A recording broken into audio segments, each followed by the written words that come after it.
quando eu era adolescente, eu tava gordinho ainda na pré-adolescência, e eu sofri muito bullying com isso, assim, né? Eu tenho consciência de todos os privilégios, né? Pessoas sofreram muito mais do que eu Sim.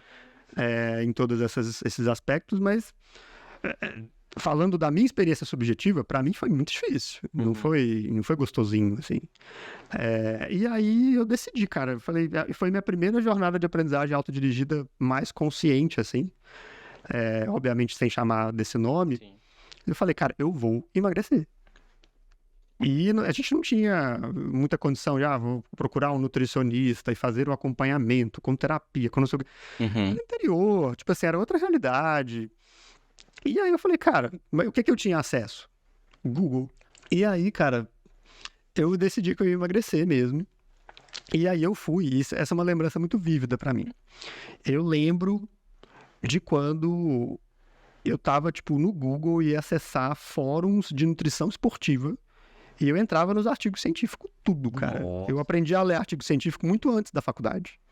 E a buscar nas referências, tipo, lá nas referências tem outros artigos. Legal. Tipo, é um grande CEP mais R ali, E ia né? descobrindo Outras vias, né? Então, esse artigo aqui, esse é um conteúdo que me leva para outros conteúdos. Então, eu ia acessando os outros.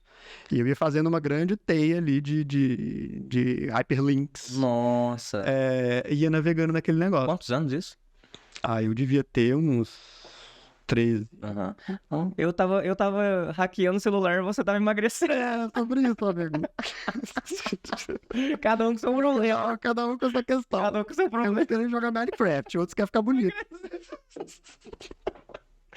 É sobre. Mas...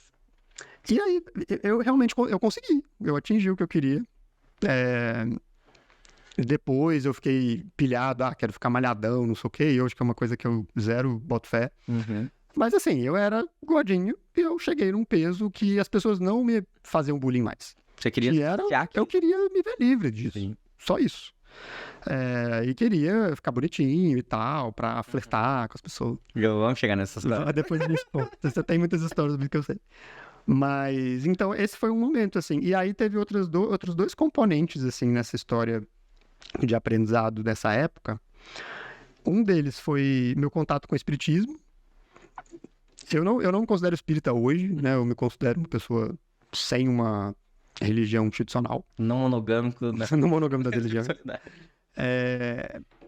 Mas nessa época o espiritismo foi super importante, assim. Eu fiz a primeira comunhão de católico, porque minha família é católica, e você vai meio que subindo essa escada rolante da religião.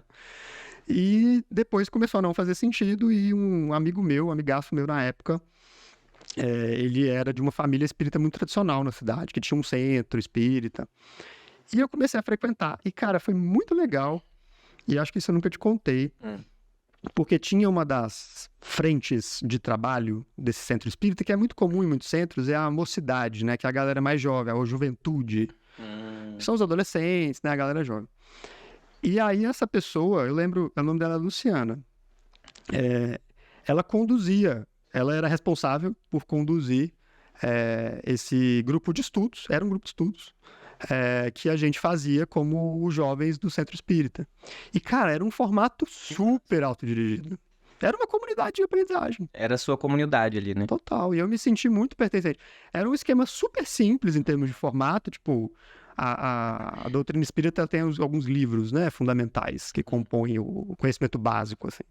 E a gente escolhia, olha só, a gente escolhia trechos dessa bibliografia básica que a gente se interessava e que a gente queria compartilhar, criar uma discussão a respeito e tal, e a gente rotacionava isso ao longo dos encontros. A gente encontrava todo sábado.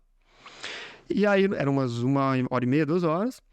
E aí, cada sábado, um de nós, ficava responsável. Não, hoje eu vou trazer um trecho... Do encontro. Hoje eu vou trazer um trecho de 10 páginas lá sobre... E eu podia endereçar muitas das questões da minha crise existencial, as reflexões, porque espiritismo, né, tem super a ver. E aí eu ficava muito feliz, cara. Eu ficava feliz de poder compartilhar alguma coisa que fazia sentido pra mim e gerar uma discussão a respeito. Então, acho que foi a primeira experiência de facilitação, talvez, Olha. que eu tive, graças a Luciana. Gente, não sabia disso. E comunidade de aprendizagem, essa sensação de estamos aprendendo juntos, sabe? Não tem a pessoa que está ensinando e quem está aprendendo. É uma comunidade de descoberta. Uma comunidade descoberta. A gente estava muito com essa sensação de descobrir juntos, sabe? Então, isso foi muito legal. E teve um outro componente, muito também, que eu dei vazão no mundo digital, fóruns e tal, que foi o canto.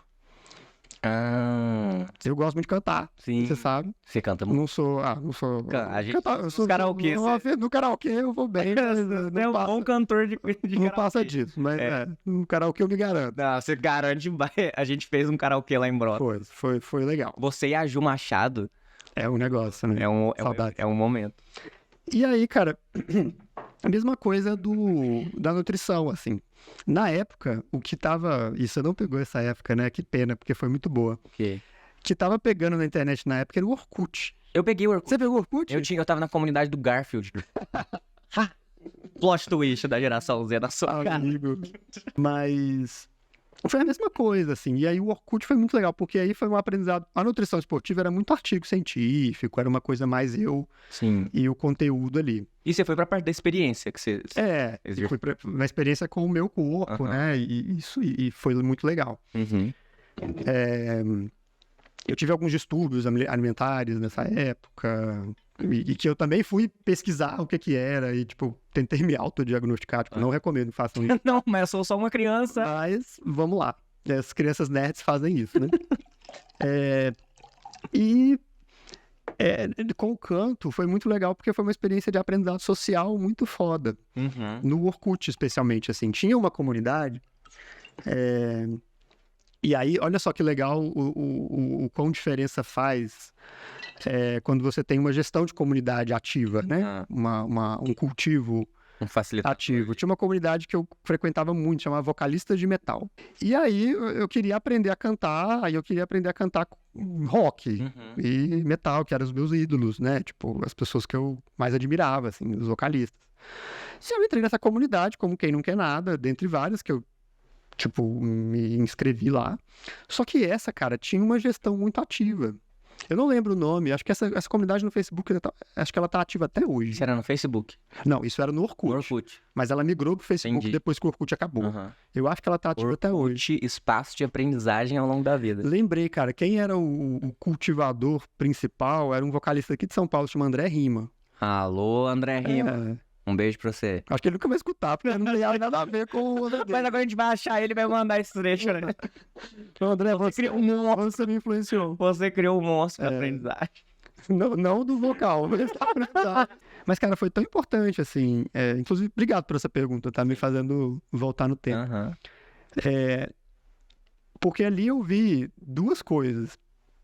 Como que essa comunidade pode ser... Como que uma comunidade de aprendizagem ativa e bem cultivada, ela pode gerar aprendizado, descoberta para muito além do que um conteúdo poderia gerar.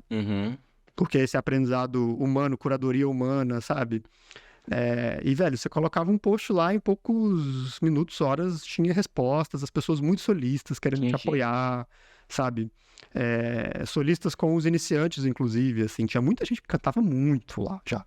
E eu, tipo, não sabia porra nenhuma, tipo, velho, só quero estar aqui, sabe? E a gente fazia análise de vocalistas de bandas famosas, entendendo a técnica e tal, tipo case, meu. Uns case de banda famosa. Mínimo.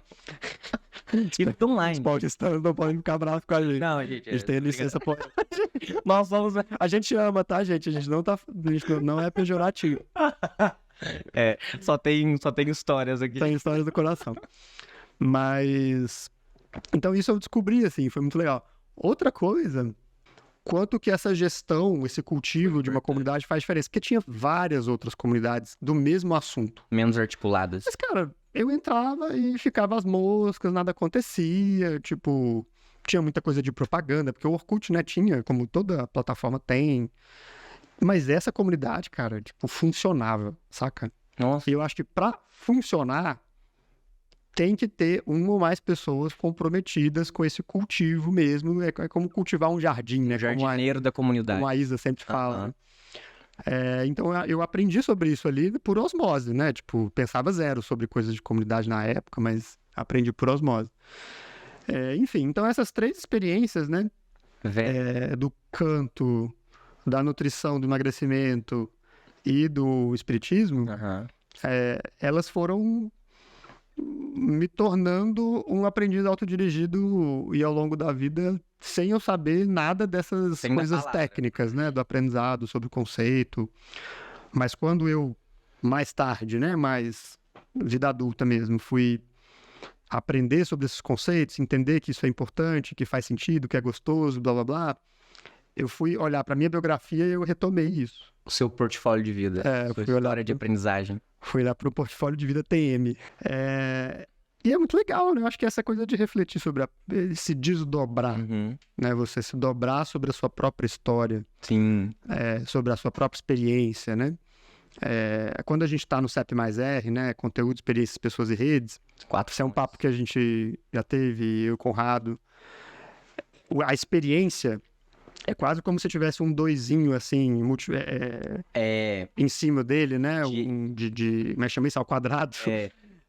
Porque a experiência vezes a experiência, tipo, de reflexão, quando você consegue refletir ativamente sobre a sua própria experiência, extrair sentido, que às vezes é o que a gente estava falando ontem, você comete um erro na sua vida, você faz uma cagada, tipo 2 minutos que você tira, pode ser com seu celular ou com um caderninho, e você para o que você está fazendo, você bota um cronômetro se você quiser, fala, cara, por 2 minutos eu vou refletir sobre como que eu não vou cair no mesmo buraco de novo.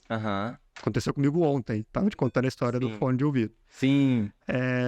Isso, cara, que pode ser uma coisa de 2 minutos, pode ser uma coisa de muitas páginas, né, que eu sei que você faz isso, né, do processo da escrita e um processo contínuo. Acho que a dobra sobre a própria experiência é uma parada potentíssima. Totalmente.